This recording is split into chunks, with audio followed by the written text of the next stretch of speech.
मेरे प्रिय आत्मन, तुम सोचते हो कि तुम जाग रहे हो। यही तुम्हारी सबसे बड़ी भ्रांति है। आंखें खुली होने का मतलब जागना नहीं होता। तुम सड़कों पर चल रहे हो, दफ्तर जा रहे हो, धन कमा रहे हो, परिवार बसा रहे हो, और तुम्हें लगता है कि तुम होश में हो। नहीं, तुम एक गहरी नींद में हो।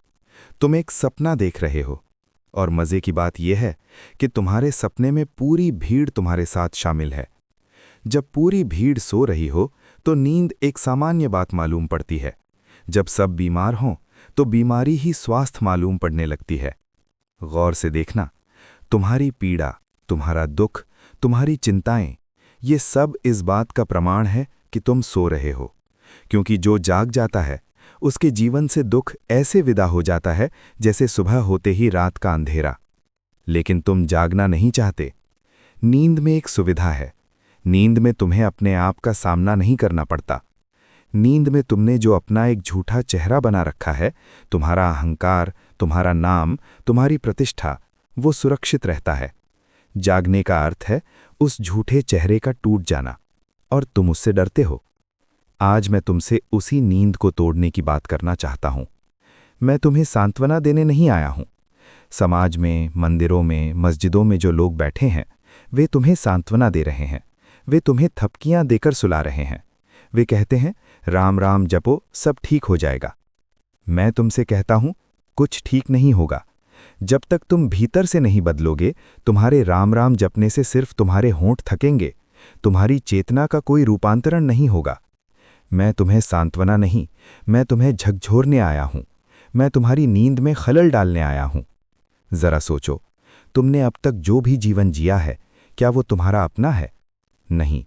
तुम्हारा धर्म तुम्हारा नहीं है। तुम्हें तुम्हारे माता पिता ने दिया है। तुम्हारी राजनीति तुम्हारी नहीं है, समाज ने तुम्हें सिखाई है। तुम्हारे विचार तुम्हारे नहीं हैं, वे किताबें पढ़कर उधार लिए गए हैं। तुम्हारे पास अपना क्या है? तुम एक सेकंड हैंड इंसान बन गए हो, और जो व्यक्ति सेकंड हैंड है वो कभी परमात्मा का अनुभव नहीं कर सकता। परमात्मा को जानने के लिए एकदम फ्रेश, एकदम नूतन होना पड़ता है। बच्चों जैसी मासूमियत चाहिए। समाज ने तुम्हें जन्म से ही भ्रष्ट करना शुरू कर दिया था। समाज तुम्हें एक व्यक्ति नहीं बनने देना चाहता। समाज तुम्हें एक मशीन का पुर्जा बनाना चाहता है, क्योंकि मशीन का पुर्जा विद्रोह नहीं करता, वो चुपचाप आज्ञा मानता है। अगर तुम जाग गए तो तुम एक खतरनाक इंसान हो जाओगे। जागा हुआ आदमी कभी गुलाम नहीं बन सकता। जागा हुआ आदमी किसी झूठे नेता के सामने सिर नहीं झुकाएगा। जागा हुआ आदमी किसी पाखंडी पुरोहित के चरणों में नहीं गिरेगा। इसीलिए समाज की पूरी व्यवस्था तुम्हें सुलाए रखने के लिए है। तुम्हारी शिक्षा, तुम्हारी मोरालिटी, तुम्हारी नैतिकता, ये सब तुम्हें एक सुंदर पिंजरे में कैद करने का उपाय है। और तुम उस पिंजरे की तीलियों पर सोने का पानी चढ़ा दिया है, और तुम सोचते हो कि तुम आज़ाद हो। मुझे एक कहानी याद आती है। मुल्ला नसरुद्दीन एक रात अपने घर के बाहर सड़क की बत्ती के नीचे कुछ खोज रहा था। वो घुटनों के बल बैठा था, पसीने से लथपथ था। पड़ोसियों ने देखा कि नसरुद्दीन कुछ ढूंढ रहा है। वे भी दयालु थे, आ गए मदद करने। उन्होंने पूछा, नसरुद्दीन, क्या खो गया है? नसरुद्दीन ने कहा, मेरे घर की चाबी खो गई है। अब पूरे पड़ोसी मिलकर सड़क की बत्ती के नीचे चाबी खोजने लगे। घंटों बीत गए, आधी रात हो गई, चाबी का कहीं कोई पता नहीं। तभी एक समझदार आदमी वहां से गुजरा। उसने पूछा, नसरुद्दीन, जरा ठीक ठीक याद करके बताओ कि चाबी गिरी कहाँ थी? नसरुद्दीन ने मासूमियत से कहा, चाबी तो घर के भीतर अंधेरे कमरे में गिरी है। पड़ोसी अपना सिर पीट लिए। उन्होंने कहा, पागल हो गए हो तुम?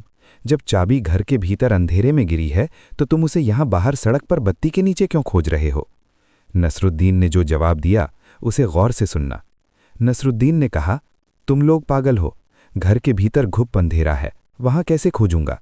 यहां सड़क पर रोशनी है, इसलिए यहां खोज रहा हूं। तुम हंस रहे हो।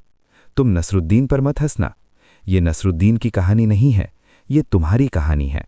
तुम्हारी आनंद की चाबी, तुम्हारी शांति की चाबी तुम्हारे भीतर खोई है, तुम्हारे अंतर्मन के अंधेरे में खोई है। और तुम उसे कहाँ खोज रहे हो? तुम उसे बाहर खोज रहे हो। तुम उसे धन में खोज रहे हो। तुम उसे पद में खोज रहे हो। तुम उसे दिल्ली और वॉशिंगटन में खोज रहे हो। तुम उसे एक स्त्री के शरीर में या एक पुरुष की देह में खोज रहे हो। तुम बाहर इसलिए खोज रहे हो क्योंकि बाहर इंद्रियों की रोशनी है। बाहर आंखें देख सकती हैं, हाथ छू सकते हैं।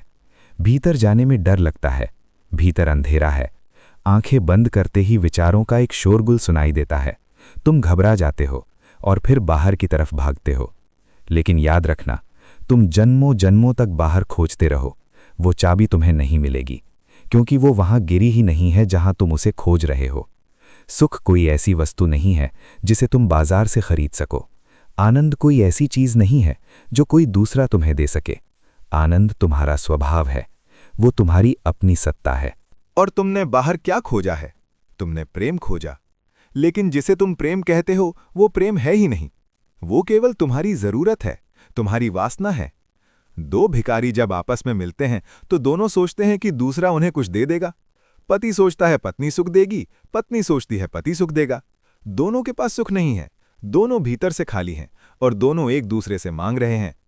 दो भिखारियों के मिलन से सिर्फ दुख पैदा होता है, सम्राटों का जन्म नहीं होता।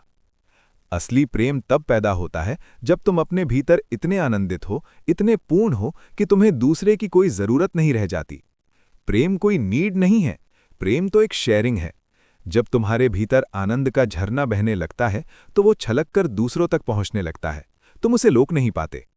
फूल जब खिलता है तो उसकी सुगंध हवाओं में बिखर ही जाती है। फूल ये नहीं सोचता कि कौन उस सुगंध को लेगा और कौन नहीं, फूल बस खिलता है। प्रेम उस फूल की तरह है। लेकिन तुम्हारा प्रेम तो एक व्यापार है। तुम कहते हो मैं तुम्हें प्रेम करूंगा, लेकिन शर्त यह है कि तुम मेरे होकर रहना, तुम किसी और की तरफ मत देखना। ये प्रेम है? ये तो कारागार है। तुमने दूसरे को जंजीर पहना दी और तुमने खुद भी जंजीर पहन ली।